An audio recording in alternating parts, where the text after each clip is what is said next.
Hello, welcome to our daily V News, and here are the headlines. Prime Minister Nguyễn Tấn Dũng has affirmed Vietnam's consistent policy of deepening cooperation with Hungary in all fields.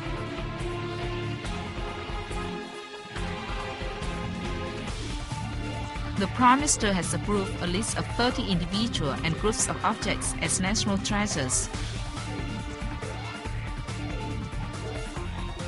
An earthquake on October 3rd highlights the need to raise skills of self-protection for people.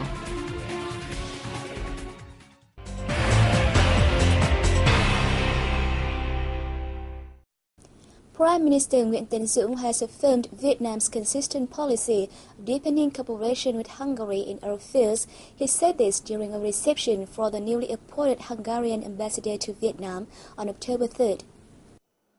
Prime Minister Dũng said Vietnam is willing to support Hungary in increasing cooperation with ASEAN member countries. At the same time, Vietnam hosts for Hungary's help in enhancing cooperation with other European Union countries. He also asked Hungary to recognize Vietnam's market economy as early as possible. Ambassador Esther Toda highlighted Hungary's foreign policy of promoting cooperation with Southeast Asian countries, especially Vietnam. She pledged to do her utmost to boost multifaceted cooperation between the two countries, especially in the fields of great potentials such as economics, trade, agriculture, education and training, healthcare, information technology and communications, water resource management and waste treatment. The Prime Minister has approved a list of 30 individuals and groups of objects as national treasures. Besides antiques from the Dongson culture, such as bronze drums Ngọc Lữ and Hoàng Hà, and artifacts from the Trần dynasty, various historic documents have also been declared treasures.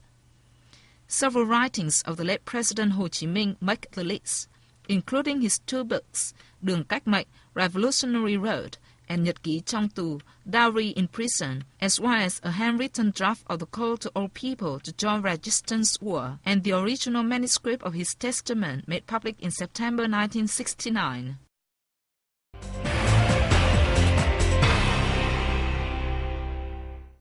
The Asian Development Bank (ADB) on October 3rd released its Asian Development Outlook 2012. According to the report, Vietnam's economy will grow 5.1% in 2012 and 5.7% next year. The director of the Asian Development Bank in Vietnam, Tomoyuki Kimura, gave an interview on the forecast to our reporter. Thank you for spending time with us. Vietnam is stepping on the last quarter of 2012. However, the country growth has reached 4.73%. How do you evaluate on the difficulties that Vietnamese economy are facing now? Well, the last year, government tightened the monetary and fiscal policy and it successfully contained the inflations. But at the same time, the growth has slowed down. Pushed very hard to revive the economic growth to meet some targets by the government. But at the same time, this kind of counter-cyclical measures reignited the inflation and also the delayed structural reforms. So it appears that the government is showing greater degree of restraint this time, and also placing more emphasis on the macroeconomic stability rather than the high GDP growth. So I do hope that the government will maintain this position, and then any near-term efforts to lift up the economic growth should not distract the government from addressing the structural impediment issues. To overcome the short and long-term challenges of stabilizing the economy, according to ADB, what Vietnam should do? The near-term economic outlook largely hinges on the banking sector issues. Right now, this uncertainty over the financial health of the banking sector is actually hurting the investors' confidence and their risk appetite. So government really have to quickly address this issue. And then they need to improve transparency, disclosure on the progress of these key reforms.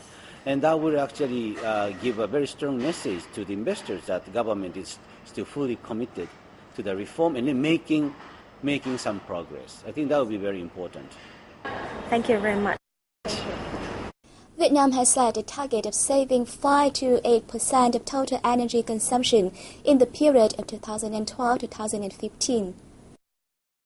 Under the National Target Program on Energy Efficiency and Conservation approved by the Prime Minister, the nation aims to save from 11 to 17 million tons of oil equivalent in the period.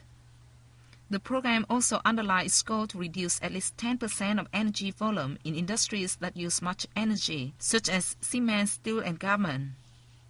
In the period 2006-2010, the program contributed to saving 3.4% of the nation's total energy consumption. Last year, Vietnam saved over 1.3 billion kilowatt-hours, equivalent to 1.43% of commercial electricity.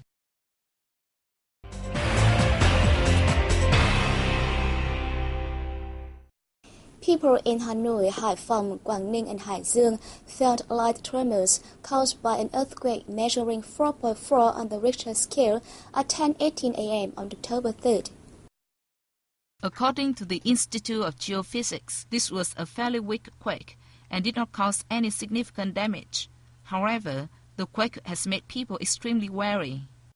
I think that Vietnamese people do not have any experience in coping with earthquakes because they are not provided with information and training in skills to respond to the disaster. Previously, on March 24th last year, Hanoi people also experienced tremors not caused by an earthquake measuring 7 on the Richter scale in Malaysia. However, public awareness and skill in coping with earthquake and disasters are very limited because the country is not in an area vulnerable to strong earthquakes. Vietnam has seen strong earthquakes in some provinces in the northwestern, northeastern and central regions. In case of earthquake, people should follow some basic rules. If you are at home or working at high-rise buildings, you should hide under tables. Minh said the possibility of strong earthquakes in Vietnam cannot be excluded in the future. Meanwhile, scientists at present are yet to be able to forecast time of earthquake occurrence and level of earthquakes. For this reason, raising awareness and skills of self-protection for Vietnamese people in cases of disaster occurrence is extremely necessary. Support and care for drug users and people with HIV/AIDS in provinces are no longer just carried out by state agencies and local authorities, but also by many local pagodas. Our reporter visited such a pagoda in the northern province of Quảng Ninh.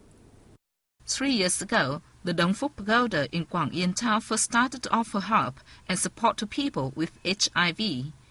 Despite their different ages and social backgrounds, the pagoda's volunteers all share the same objective of helping people with HIV to lead normal lives. Venerable Thích Thanh Lịch, the head of Dong Phuc Pagoda, has become a close friend to the family of Nguyễn Hữu Trừng in Quảng Yên. Trung's 2 nieces are orphans after their parents died because of the acquired immune deficiency syndrome. They are much happier these days as the monk come regularly to teach them how to read and write and bring them gifts. Several agencies and pagodas have been very kind to our family and take care of my 2 nieces. Nguyễn Thị Nga's family fell into difficulties after her husband died of AIDS. Nga herself was also infected by the HIV. Venerable Thích Thanh Lịch persuaded Buddhist followers to get together and buy the family 2 breeding pigs to give them an income, which improved their living standards and enabled them to build a house. The 2 families are amongst the hundreds of people with HIV who have received moral and material support from the pagoda and local Buddhists. Based on Buddhism's spirit of saving people from misfortune and danger, we want to use our ideology to help reduce discrimination against those who are affected and others who live with HIV carriers. Caring for the survivors of the pandemic is just one of the noble good deeds that Buddhist monks, nuns and followers, as well as local agencies and authorities, carry out to help people enjoy better lives. Many pagodas in Guangdong province have become a second home for people with HIV/AIDS, and this creates a firm bond between life and religion. We've covered all the story for today. Thank you for watching and see you next time.